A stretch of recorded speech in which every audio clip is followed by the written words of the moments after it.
O Santos em crise de novo. De novo. Situação é dramática, não tem exagero no termo não, tá? E a demissão de Fábio Carille. Assuntos do vídeo de hoje. Já deu seu like aí? Dá o like, se inscreve, ativa o sininho aqui e em todos os canais da TNT Esportes Brasil para não perder nossos vídeos e lives. TNT Esportes Brasil, que é o canal grandão, cortes da TNT Esportes, de placa, de sola, MFM. Aliás, nessa segunda-feira, um novo MFM, né? Logo depois do de placa, com todos os correspondentes, mais o nosso Otávio Neto, que às segundas e quintas vai estar com a galera do MFM também, além dos dias de Champions. Você já fica ligado e ligado aí.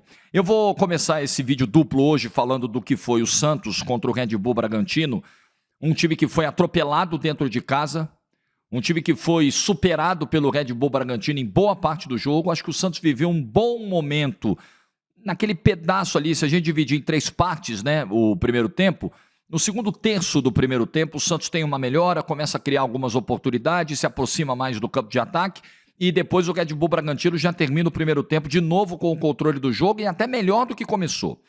E o Santos tomou 16 finalizações do Red Bull Bragantino no jogo. O Red Bull Bragantino finalizou no gol o dobro de vezes do Santos, em relação ao Santos. O Red Bull Bragantino teve pelo menos 5 chances claras de gol, contra apenas uma do Santos. Então, o resultado ele não é nada surpreendente. Algumas falhas individuais, é verdade. Teve falha do Brazão, teve erro grave, infantil do Tiquinho, vendo a vida passar, e outros jogadores mal e vaiados pelo torcedor. O Pituca, que eu tenho dito, vem mal há pelo menos uns 10 meses, vem numa fase tenebrosa o Pituca, e acabou tomando vaia ontem, mais uma jornada muito ruim. Acho até que o João Schmidt, o companheiro dele de zaga, foi pior ainda. João Schmidt, que teve o seu contrato renovado até 2027. Eu vou falar da diretoria, essa lindinha diretoria do Santos daqui a pouquinho. Guilherme vaiado, o Guilherme só saiu aos 33 do segundo tempo. O Guilherme, dos 6 jogos anteriores, ficou 90 minutos em campo. Quando saiu lá contra o São Paulo, contra o Bahia, ele sai nos acréscimos ali no finalzinho. Um jogador que vem mal desde o pós-campeonato paulista, muito mal, mas tem um ponto. Pô, o Guilherme não sai do time por quê, Jorge? Simples, não tem banco. É muito simples, não tem quem colocar. Então o que o antigo treinador fazia? O que o César Sampaio faz hoje? Vou manter o cara aí para ver se, sei lá, se ele tira algum coelho da cartola, se sai alguma chance clara. Enfim, vamos ver se desabrocha, se vê um milagre, porque não tem. Aí o time perdendo por 1-0, olha para o banco, aí tem o Rian, o Matheus Xavier. O problema não é botar os meninos, o Luca Meireles entrou mais no finalzinho. O problema não é botar os meninos, o problema é botar os meninos na podre. Tem clube tão bem estruturado no Brasil, não preciso nem citar os nomes, né? Você sabe, que pega a base e fala, beleza, quando tiver uma brecha vai entrar no time de cima, eu não estou precisando. Para resolver clássico, para tirar time do rebaixamento, o Santos tem essa necessidade, porque ele não tem condições de investir. Mas é curioso, né? Como um time não tem condições de investir e agora assume o compromisso de uma multa rescisória que eu classifico como irresponsável com o ex-treinador, o Pedro Caixinha. Irresponsável. O Santos chora as pitangas, não arrecada, nossa vida é difícil, nossa vida é dura, nós não temos dinheiro. O CEO do Santos, o Pedro Martins, naquela coletiva lá, falou, nossa, fica difícil, né? Vocês sabem quantas rescisões de treinadores nós estamos pagando até hoje? Pois bem, Pedro Martins, essa rescisão está na sua conta, porque o Pedro Caixinha foi trazido pelo senhor. O Pedro Caixinha era o seu técnico de confiança. E esse contrato passou pelo senhor, passou pelo comitê de gestão, passou pelo presidente Marcelo Teixeira. O senhor é responsável também. Então agora o senhor não vai poder mais usar em coletivo esse argumento. Nossa vida está difícil, tem um monte de rescisão que nós estamos pagando. Está pagando mais uma e eu não estou dizendo que não havia motivos para demitir o Caixinha. Agora, esses valores que impedem hoje o Santos de trazer um novo técnico porque não tem como registrar. Só que também fique claro, o Santos não está conseguindo um novo técnico até agora, não é só pela questão do Caixinha. É porque ninguém quer. O Tite não quis nem ouvir, o Dorival não quis, o Sampaoli não quis, ninguém quer. Profissionais de primeiro nível não querem trabalhar com o clube cuja credibilidade está arranhada no mercado. A verdade é essa. O Santos é hoje um clube que não tem credibilidade. O presidente chega lá e diz que o técnico já está contratado quando não está, vai lá e anuncia o Neymar antes do anúncio oficial do clube, porque o ego fala mais alto. Vocês acham o quê?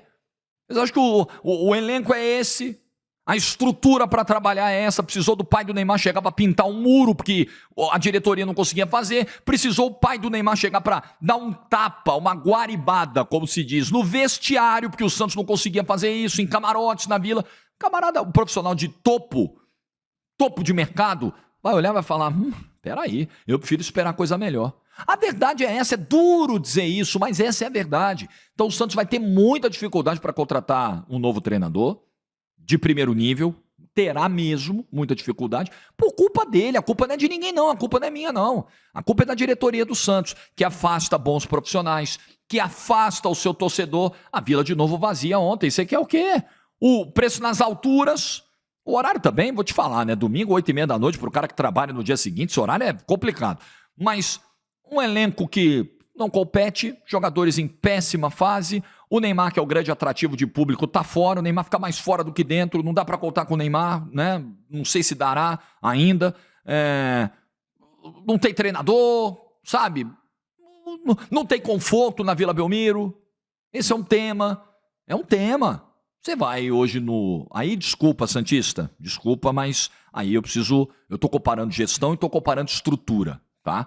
Você vai hoje no Allianz Parque, você vai hoje na Neoquímica Arena, é outro nível de conforto que o Santos não oferece ao seu torcedor hoje.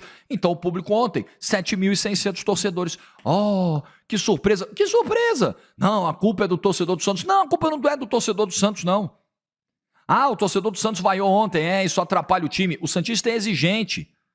O santista é exigente. Não queiram comparar a torcida do Santos com nenhuma outra. Cada uma tem o seu perfil. O santista já viu muito talento, muito futebol bonito ao longo da sua história. O santista não é mal acostumado, ele é bem acostumado. Então ele vai cobrar.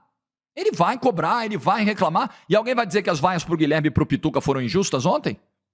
Pega o que eles estão jogando aí. O que o Guilherme está jogando há uns 3 meses, o que o Pituca tá... 3 meses? Talvez menos, 2, 1 mês. E o que o Pituca tá jogando há 10 meses, porra. Aí você vai ver se a vaia é justa ou não. Basta acompanhar os jogos do Santos. 4 pontos em 18 disputados. Em 6 rodadas, o Santos tem 4 derrotas. Penúltimo colocado do Campeonato Brasileiro, sem técnico, sem dinheiro, sem credibilidade, sem gestão, com uma gestão arcaica. Esse é outros motivos também, é outro motivo que afasta profissional de primeiro nível. Porra, o Santos é tocado igual aos anos 90, tem um presidente que está com a cabeça dos anos 90 ainda. O que eu vou fazer lá? Então não se assustem, tá?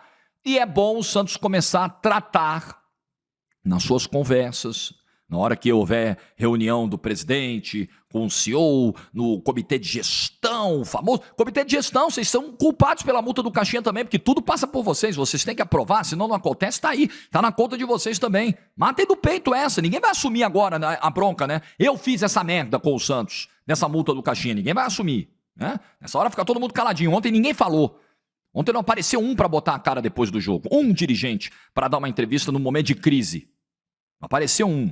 Então a situação é dramática e é bom que nas conversas internas o Santos trate do tema rebaixamento com atenção, porque a missão hoje é essa. Pode ser que consiga até coisa melhor depois, mas primeiro é afastar esse fantasma que está querendo rondar de novo. Bom, e o Vasco demitiu o Fábio Carille.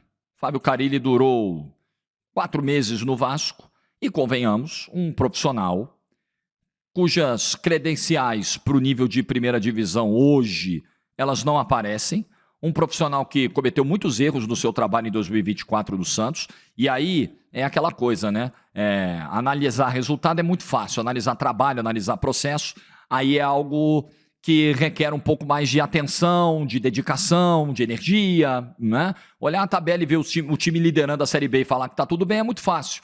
Ver o desempenho abaixo, o desempenho físico do time, o desempenho coletivo do time, que dependia de individualidades, ou era o Guilherme decidindo, ou era o Otero numa bola parada, né? A péssima gestão dos meninos, dos garotos, só entravam na podre com o Carille, as péssimas entrevistas do Carille, menosprezando, desrespeitando a instituição, batendo no peito com orgulho de ser um técnico limitado. Eu só jogo no esquema, eu vim até aqui assim, eu vou assim até o final. E o Vasco achou uma boa ideia contratar esse profissional que no título da Série B, festejando dentro de casa e tal, ele toma vaia do estádio inteiro na hora de receber a medalha. O Vasco falou, não, é uma boa ideia. É uma boa ideia. Ele liderou a Série B, ele ganhou a Série B.